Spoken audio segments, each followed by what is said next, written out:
Page 8.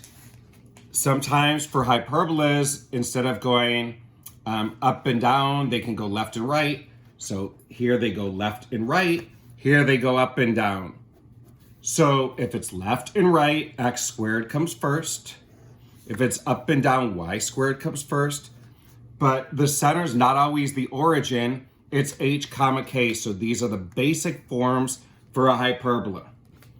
Also, there's no major or minor axis for hyperbola. The longer axis is the transverse axis. And the shorter axis that doesn't connect these two vertices is called the conjugate axis. And we will use this equation. That's the relationship between the sides for ellipses. It's c squared equals a squared minus b squared. Hyperbola c squared equals a squared plus b squared. So let's do an example. Example 2.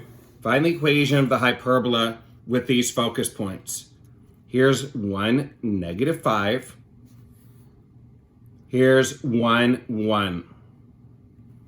Midway in between there would be the center. So the center is the midpoint. So that would be 1, -2.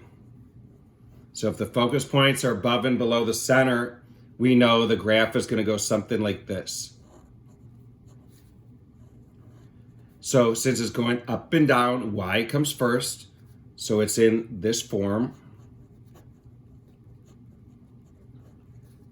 And then to find, this is h and k right here. So it's y minus -2, which is y plus 2 squared over something, minus x minus h, which is 1, squared over something equals 1.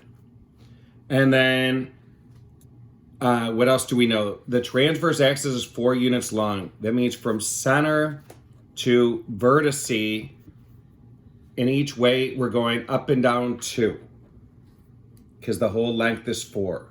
2 squared is 4. We don't know how far left and right we would go to make a box, but we do know the distance from the center to the focus is 3.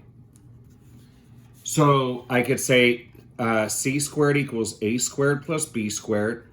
C is the distance from center to focus. So if that is 3, 3 squared is 9. A squared is the distance from center to vertice squared. 2 squared is 4. And b squared we don't know.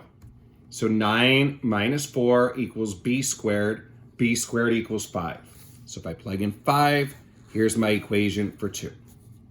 Example 3. Step 1, we need to set this equal to 1. We could divide by 225 every term. And if we reduce, we get this. This is in great form. Since x comes first, it's horizontal. That means it's going left and right. Center, since nothing's connected to the x and the y, is 0, 0. Square root of 25 is 5. I'm going to go left and right 5. Square root of 9 is 3. I'm going to go up and down 3 and make a box. From the corners of the box, I'm going to draw on these asymptotes. Since x came first, it's going left and right. So it's going to look like this and like this. That's my sketch. Vertices are here on the transverse axis. So this would be -5, 0, and 5, 0. We'll get to the focus points in a minute. Transverse axis, if I'm going left and right 5, 5 plus 5 is 10. Conjugate axis, I'm going up and down 3. So 3 plus 3 is 6. I'll get to the focus points now. C squared equals a squared plus b squared. So a is the, since I'm going left and right 5, 5 squared is 25. I'm going up and down 3. 3 squared is 9.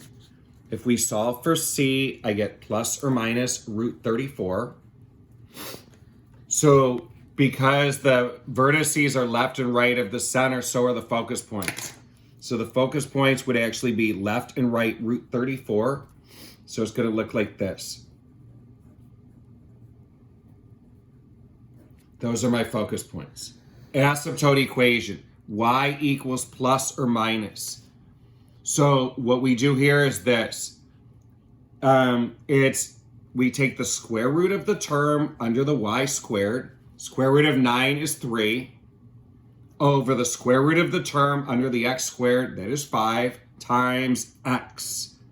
If the center was different, we're going to adjust the asymptote equation. Since it's 0, 0, it's just like this. And if we simplify, we get y equals plus or minus 3/5 x. Those are the notes from page 8 from section 10.4.